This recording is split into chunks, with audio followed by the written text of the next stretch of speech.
Hi everyone, and welcome to Between Two Techies for April. Isn't the year flying, Levi? I know, I can't believe it's April already. Like before you know, we'll be into next financial year. It'll be Yeah, I July. know. Don't you have some renewals to process between now and then, though, mate? Oh, yeah, I know. Can you see the twitch in my eye Yeah, I from it? don't notice that. Maybe you should Yeah, go and see a medical professional about that, yeah, mate. yeah. Oh, well, this is a nice change. I'm the one that's traveling, and you're the one that's stuck in your office. This is a bit Yeah, novel for me. yeah, I know. It's, bit different, bit of a change. Yeah, mix it up. Oh, well, I guess what are your headlines? Oh God, what's the headlines at the moment? We are seeing still a lot of things around red notices being issued left, right, and center still from global, And what's red notice for wars. those people who are new to Between Two Techies? They're, other than the It's fact they're Levi's favorite thing in insurance. Yeah. So a red notice is basically like it's another way or a fancy term for embargo, basically saying that you can't get insurance on certain things, particularly around war, terrorism, or strife. Uh, So does that so mainly, what sort of policies does that apply to? so it can be anything like normally anything property related, but it could also be contingent liability related as well. Uh, Around carriers, like so marine cover carriers, things like that. If you're moving stuff around the world, um, it's going to become an issue. But with asymmetric warfare being what it is and moving into cyber territory, we are actually seeing red notices for data being transferred or operating in war zones or affiliated war zones. So, yeah, so that's been an interesting sort of space that's happening at the moment. So, people that are doing like business related to anything in the Middle East at the moment. So, and that could be anything from Dubai, uh, Iran, Iraq, Saudi Arabia, Israel, Palestine, Jordan, Egypt, that Oh, so, entire so, region, so the whole Middle East, basically. pretty much, is pretty much. There's just been notices to be aware that if you have anything related to your business, whether it's property related, marine related, or even cyber related to those regions, uh, if your data gets attacked in that region, not covered. There's no cover. It's a complete embargo of no Yeah, cover. Even right. if you've got a policy in place, a red notice sits above it. Yeah, right. Interesting times. What, anything Mm. happening on the home front? Uh, Or pretty Home business front, as usual? it's pretty business as usual at the moment. I think the only things we're seeing is everyone's gearing up for what's coming up. And for 1 July. So there's just a whole bunch of new things where insurances are being mandated on different fronts. Actually, the biggest thing is watch this space around federal and state governments starting to mandate cyber insurances for contractors. So yeah, definitely We're watch getting there, watch this mate. We're space. getting there. Yeah, well, here's the thing. I look at that and go, I think that's actually a pretty good thing. Oh, I think so too. I think Mm, so too. There's certainly a lot of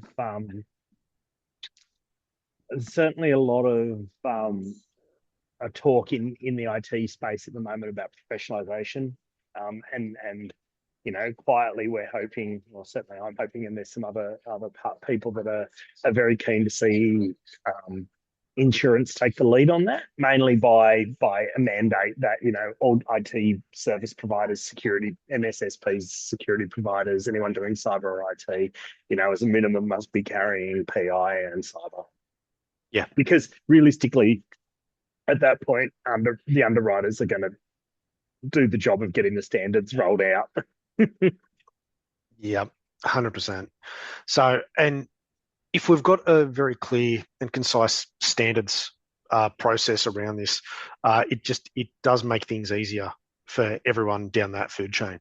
So it means that lead contractors, subcontractors, affiliates are all going to end up requiring the cyber protection, cyber insurances, which actually in of itself, the more people that buy into these policies, the greater the pool of funds are relating to it, which actually helps relieve pressure on the premiums related to it. So more people to buy into something makes it less rare, becomes cheaper. You know, Yeah, the basic rules of economics. yeah. Oh well, here's hoping, mate. Here is Mm. hoping. I don't know. What are we seeing? Hardware prices are still going all over the place. RAM shortage isn't getting any better. Um, Other than that, very business as usual. A lot of people are starting to push further into the AI space. Bit more automation. Um, there's certainly a lot of excitement around I don't know, just I think AI is starting to mature a bit. People are starting to see some more use cases for it. Certainly the media headlines we're seeing a lot of like, oh, we're getting rid of like a third of our workforce because of AI. I am dubious of that. I think there are some businesses that needed to do a restructure, and AI is just a good cover. Um, Yeah, I think it's the easy fall guy because it's a virtual fall guy. It's not anything like I think it was it what was that Australian company? Is it Theranos? Trying to think of the name. Big in the IT world. yeah, Uh, they did that. They dropped like 25% of their staff, and they basically said AI. yeah, and I'm dubious. AI is really good, and we're seeing some really good headway, but it's not. It's look, there might be some specific businesses and use cases where you are seeing that much wholesale clean out, but I don't. I, I don't. In general Yeah, business, I don't see it yet. no, absolutely not. I think it's just being used as a great excuse To clean uh, house. to clean house, basically. Uh, in all honesty, there is we are still seeing um, the initial problems of people trying to use these new technologies that we do see, where people are jumping in with both feet with the lack of caution in some areas. There was a really very funny one that came up this week that I saw was a marketing campaign by an apparel company that is teamed up with Temu, and they didn't look at their advertising very carefully of what they had this massive campaign they did. Uh, it was all AI images. There was no people in them whatsoever. And if you look really carefully, the image of it was meant to be of a woman walking into the background, but the problem is the torso was facing to the background, but the legs were facing frontwards. Oopsies. Yeah. And a good thing with I was up in Brisbane and we was at national our SMB professionals meeting last night. We were talking about we're talking about AI and the fact that even in Microsoft Copilot, like full blown paid enterprise, it's still like this tool is for research and entertainment purposes only. Mm. Which is just a reminder of it's a really good tool, but at the end of the day, a human needs to be making the decision at the end. Yeah, exactly. And if you still need to be double checking it and checking that it's correct and accurate, basically. Um, so yeah, and that's I think that's the harsh lesson that still needs to be learnt a fair few more times before it sort of sinks in is that you cannot just let it go and do its own thing and run rampant and all of that. You actually need to monitor and check, and the human interaction is still very much so there. Oh, So completely, mate, completely. And I think that's gonna continue to be the path forward. Um, I don't know.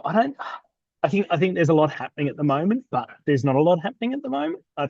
yeah, I think there's everyone's obviously, outside of the scope of between two techies, but I think fuel prices, Great Western Highways, reduced. You know, there's yeah, there's plenty of things going on, but at the end of the day, like again, some specific businesses and verticals are being impacted way worse than others, but generally yeah. speaking, we're seeing a fair amount of just business as usual. Yeah, same here. I think we're seeing a lot of business as usual. I think the only thing is, this probably sounds a little strange at the moment. We're seeing a lot of almost harking back to COVID times, remote working, closure of the Great Western Highway, fuel prices, all of that. All of a sudden, we're hearing a lot of, oh yeah, we've got our administration teams and all of that working from home, and I'm like, okay, well, hopefully people remember and learn from the teething problems and issues that happened during COVID about be careful with your computers, be careful with your data. Maybe don't let your children use your work laptop for Oh, personal means and such. And you know, still remember that it's still business, and just to be careful. oh, completely, mate, completely. And yeah, I think it's a bit of a reset. I think generally speaking, we're seeing more clients asking good questions about risk. Um, Yeah, I think we're doing better because we did have that COVID round. yeah. I think it's a bit more mature now in its approach, but um, certainly still a way to go there. Yeah, look, it's getting there. I don't think. I don't know. I guess I'm a bit flat about it because we know where it's going, we know where it needs to go, but it's just not getting there. It's just yeah, it's one of those things where it's you and I know just from our own experiences and everything that we see in both of our industries, like combined all the things that we've worked on together, um, where we would like it and where it actually is are two very different spots. Where things are probably going to be at in 2028, 2030, like that sort of sphere. In all honesty, we sort of want that now. We need that now for what's coming next. And it's just the progression's moving a bit too slow. Oh, completely, mate, completely. But look, I think the reality is we always, in the short term, we always underestimate how long it's going to take to get somewhere, and in the long term, we always overestimate how long it's going to get there. Yeah, Um, exactly. and Yeah, I think it's just a fair amount of that. Yeah, look, I mean, we haven't seen any massive, there's been nothing new and massive in the cyber landscape. We're still seeing targeted attacks. We're still seeing some new things come around. But I don't know, it's all very business as usual, yeah. Mate, I think which I this mean is the is not a bad thing. yeah. Huh. The funniest thing is I think this is the most casual, like business as usual between two techies we've ever had because everyone's yeah, there's no sort of super major headlines, no major industry There's been changes. no look. I mean, we're waiting on the government to release Horizon 2 of Mm. of the National Cyber Defence Plan, and I think because we're all waiting and it's getting close, everyone's being very quiet because there's nothing to talk about and everyone's in wait and see mode. So yeah, and when that gets released, it'll be Then there'll be a whole lot of movement quite quickly. yeah, exactly. Yeah, a lot of things happening all at once. So yeah, Yeah. But yeah, I think that's about it. I think it's worth mentioning. For May, we're going to start a couple of changes, I guess, for Between Two Techies. We've in the process this week of listing in the Apple and Spotify podcast store, so you'll be able to get us not only on YouTube but in your favorite podcast store. yep, So keep an eye out for Between Two Techies there. We're also going to start a guest series next month with Charlotte Amira, who's a ESG sustainability supply chain risk expert. So she's going to come on and we're going to talk all things supply chain because we all know that Levi and I really love talking about supply chain risk. yep, absolutely. Um, and so it's going to be really interesting to see not just the cybersecurity side of that, but how modern slavery is falling into that environmental and just I guess knowing who your suppliers are and what they have access to and what they're doing. And then we'll have a raft of other industry experts coming on after that. So yeah, Yep, exciting times coming up. yeah, yeah. Some new things, changes. It's good, fun Yeah, it times, is. It is. It's good. Oh, well, you're gonna need closing remarks, mate. mate. Just the same as we always say. Be Get some careful insurance. what get some insurance. Be careful what you click on, and just get out there and do business. Yeah, exactly. Excellent, mate. Well, you have a good rest of your month, and I will see you next month. Will do. See you, mate. See you later, mate.